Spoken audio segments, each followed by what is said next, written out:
I'm a product marketer at heart. I've started my career in good old fashioned consultancy. Then I had a marketing agency working with tech startups. Just to realize after a couple of years with my marketing agency that I'm never going to have full ownership of the funnel if I'm going to work as an external service provider. So I decided to make a switch towards product marketing, and I joined Uber, was the first unicorn company I worked with, and grew the market. I was responsible with the team in Romania, and grew the market from 0 to 1 million local customers. Got involved in a fair share of regional projects. Then went on at Revolut, where we also had the pleasure to meet, where I joined as a country manager, then led the teams in Central and Eastern Europe, and for my past year with Revolut, their global growth department that I formally built.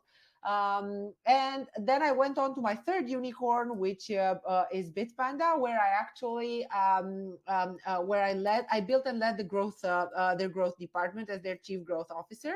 And very recently as a couple of days ago, I joined Monly by Pearson, and I'm their product growth director, owning Monly Kids, the language learning app for children.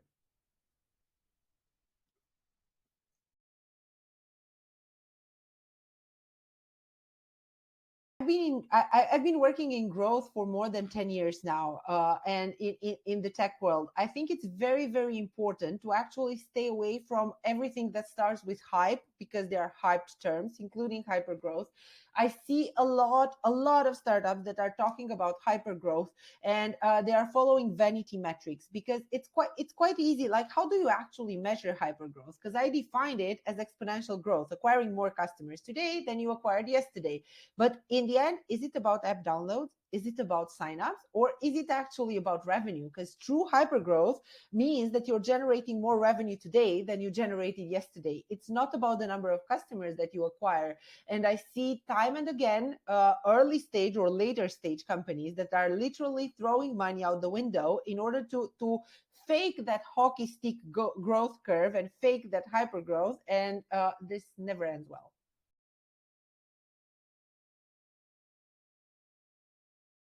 Make sure that you narrow things down. Make sure that you're not chasing the vanity metrics, because I see time and again people chasing the vanity metrics, and shape your North Star metric. What do you actually wanna achieve? Um, Ideally, you have the why behind the vision. Why are you doing what you're doing?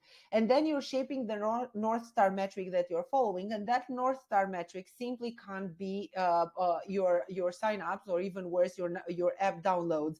It needs to be something that actually brings value to the company. Ideally, it relates to either active users, or even better, to revenue. I'm a simple girl. I follow the money.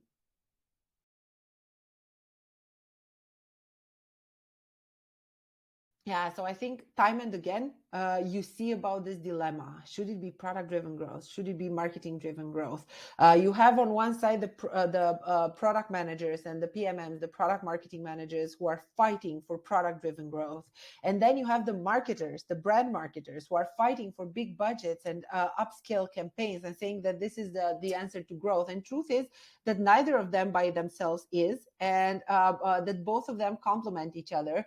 And if when I'm talking about the hyper growth equation, I'm talking about, it always starts it when you talk product driven growth, it always starts with the product. Because pardon my French, with a shit product, you're not going to grow it, no matter unless even if you're a magician and you have a magic wand, people are not going to use your product. You need to start with the product. And product driven growth means that you're actually creating feedback loops between your product and your customers, and you're listening to your customers, you're updating your product, you're making sure that your product is you're turning your product into a painkiller for your target market. That's product driven growth.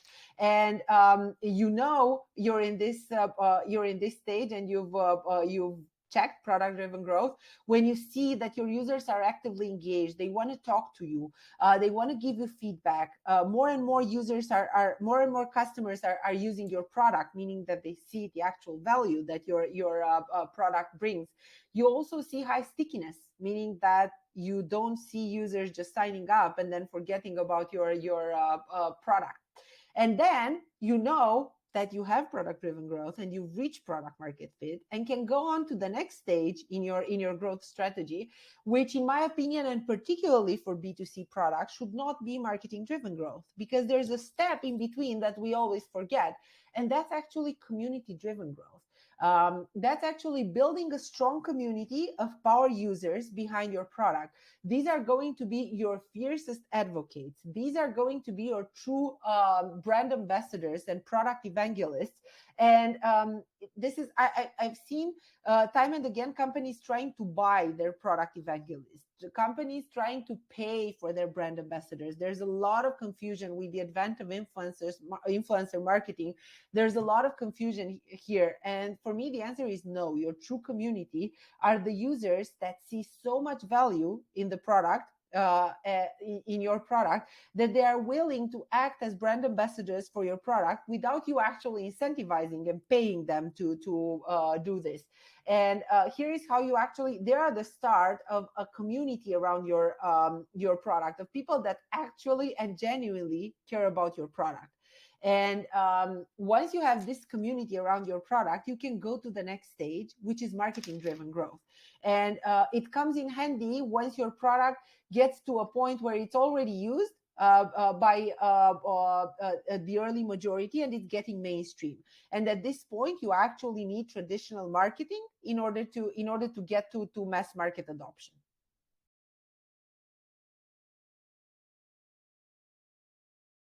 Sure. So if we look product driven growth for channels, it's mostly organic channels and it's mostly own channels. You're communicating with users on your own channels. You're creating that feedback loop. You're launching a feature. You're talking to users. You're getting their feedback. You're integrating their feedback into your product.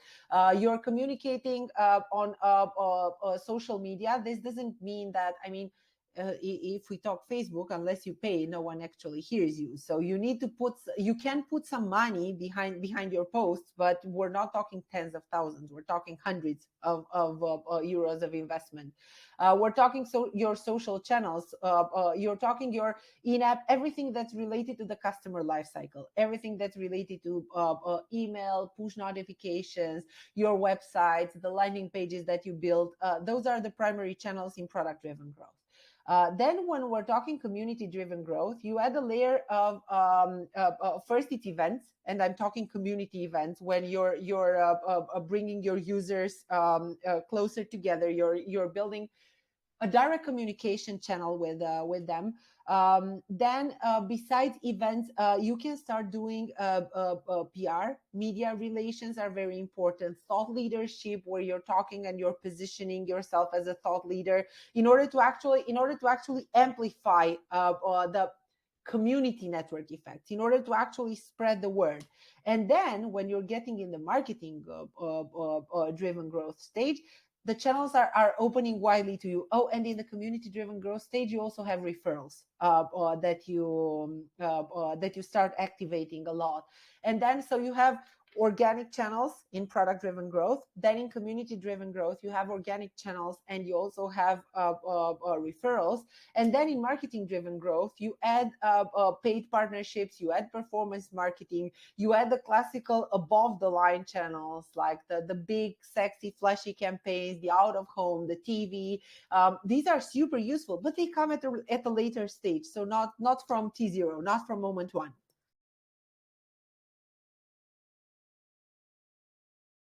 Oh yes, there are plenty of them, and at different stages. For example, I don't know, in the product driven growth stage in the beginning at Uber, when we were launching new cities, and you would say, yeah, but Uber is a mass market product. It is a mass market product and it is a global product, but every new market launch means you need to make sure you have product market fit in that particular market. So for example, we had a conversion campaign and the product driven growth campaign, where we didn't know why the conversion was so low in a particular market. So we made a step back, we did some surveys, we talked with users, we did focus groups, we listened to their feedback.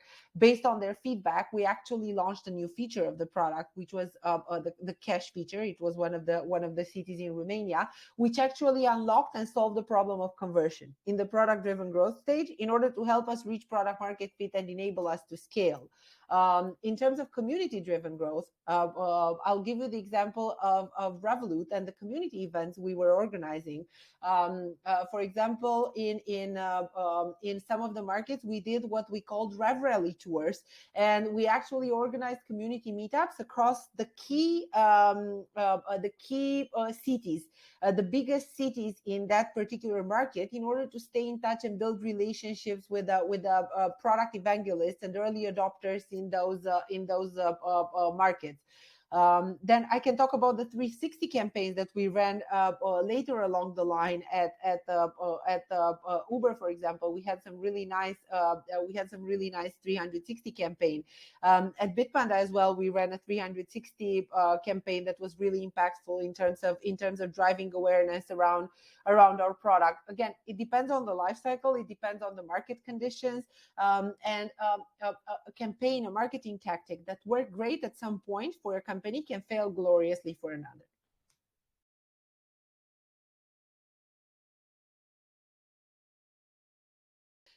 There's no such thing, again, there's no such thing as ideal marketing or growth team structure. There is no such thing as this. I think it always starts with the problem that you're trying to solve.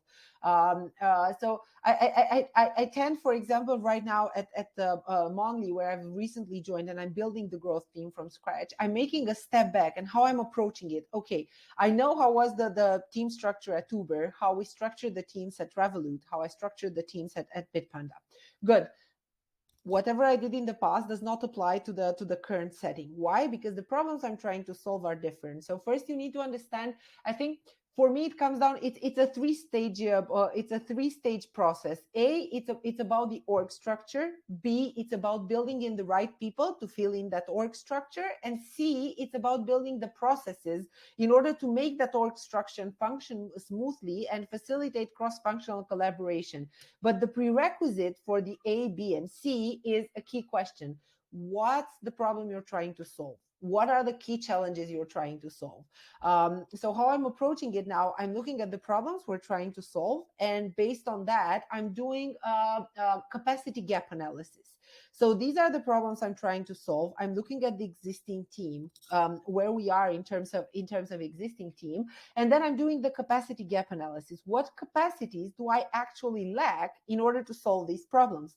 And this means people in terms of skill set, in terms of number of people, because you can be heavily understaffed, in terms of skill set. But this also means other types of resources, like financial resources, tools that you need to use and you currently don't have. And I would advise everyone starting to build their own team, not to jump into an ideal org structure because they've read somewhere that this is how the structure looks like, or because Uber or Airbnb had that particular structure, but to actually look into the problems that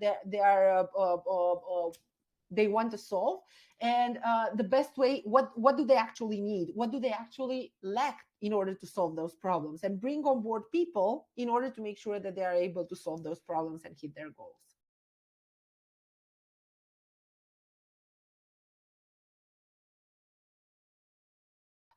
In terms of processes, there's also people are going to be reluctant to change. As companies scale, you're going to see, and I'm going to make the analogy, my favorite analogy, you know it already, Reid Hoffman's. And I strongly recommend Blitzscaling as a really, really strong growth book. The analogy between the pirates, the Navy, and the police patrol. And what I've seen and experienced and witnessed firsthand as a captain on the ship, was managing the transition in a company from the pirate stage to the navy stage. And people are reluctant to change. So whenever you're going to introduce new processes, people are just going to fight the new processes, are just going to aim to it's like in physics, you're aiming to the you're trying to get back to the old state. It's like inertia to some point. So you need to actually manage change. Change management, it's essential. And I'm going to recommend another book. It's called Managing Transition, William Bridges, that actually goes through the change management process. And last but not least, it's about cross-functional collaboration and cross-functional communication. And I think that with growth, it's really funny, because if you ask 10 people what growth is, you're going to get 10 different answers. And growth actually sits in between. So it's product, it's marketing, and then it's growth, which is in between, bridging product and marketing. So making sure that people are working well together. And in this respect, I found very, very useful an empathy exercise. It's very easy to get into high conflict situations. It's very easy to get into situations of us versus them. And there's no us versus them in a company. It's just we, because we all want to get the same things. And I've resorted at times to empathy exercises where I took someone from product and someone from marketing, and I reversed their roles for one day or for one week, in order to create a more empathy between them, in order for both of them to understand each other and start working better together. And again, it's very, very useful not to be dumb and set conflicting KPIs for your teams. And this is going to happen. We've all been there. This is going to happen, but you really need to make sure that your KPIs are aligned and your teams are actually rowing into that direction, because otherwise you are the one that are fueling the high conflict situations.